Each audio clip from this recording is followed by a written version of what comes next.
Welcome back to Radio Entrepreneurs. My name again is Jeffrey Davis, and I continue to host the show. We continue to stream stories of entrepreneurship and leadership.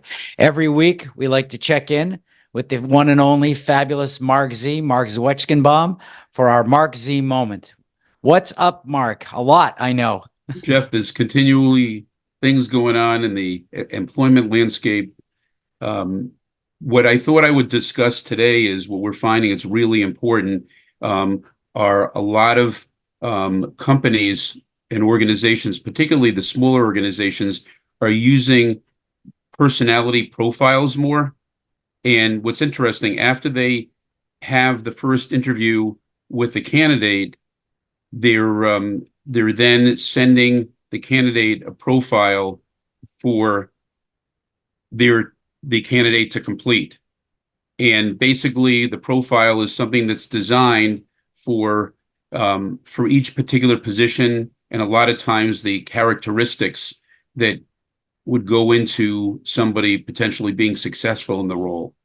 And if the candidate does not have those characteristics, or certain elements are not shown up on the profile, again, this is a guide, but a lot of times that the company or the organization will say to themselves, maybe we just put this candidate on pause and continue to look, and maybe come back or have the candidate explain certain answers. But it's being used more and more, particularly with smaller companies and organizations where hiring is a huge decision. I mean, a huge decision from any organization at any level, at any size, but a certain hire will affect a lot of other people in the company.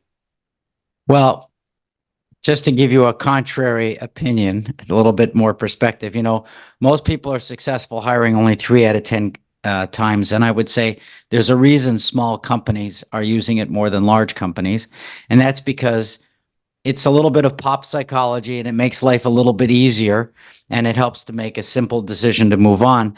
If you follow organizations like the CCL, the Center for Creative Leadership, which the Fortune 500 uses, they have over 1,000 profiles that they do on people so that they can get cross intellectual data, not just one definitive tool. And there is a predisposition in small business to rely too heavily on just one tool and not the interviewer. And, the interviewer and multiple tools and multiple interviews are still the best. So I get worried about organizations that try to simplify the process or supplement an organization's inability to interview properly. So again, it has to be done properly under the guidance of what I would say is a qualified professional process and a professional. Correct. What they're doing is, in most cases, is having the first interview and maybe even a second meeting, and then as the candidate progresses, then they're saying, well, we're very serious about this person. Let's use this profile, have the person take this profile. But I agree with you. It's not something that you want to judge the candidate in totality on, but it's something that a lot of the smaller organizations and businesses and firms are using, and they're using it as a tool on a regular basis. And they're speaking to professionals to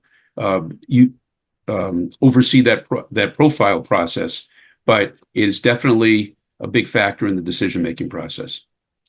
Well, it's an interesting topic, a bigger topic than this. But as I said, it's again, is it being used properly by the proper professionals? These tools Right. were developed to make life easier. They are predictive. They're not definitive. Right. And again, there is a predisposition for individuals to make them more definitive, and also have non-qualified professionals, people in different professions, analyzing this data and using it. So a topic I'd love to talk to you more. I know this is our Marc Z Moment. Marc, if someone's looking for you and wants to know more about making sure they're hiring the right person for the right position, how would they find you? Well, first of all, go on the Radio Entrepreneurs website, radioentrepreneurs.com. Google Marc Z, M-A-R-C, the letter Z. MarcZlegal.com, MarcZlegal.com, and 617-338-1300. Great. And we'll see you again, Marc Z, on Radio Entrepreneurs.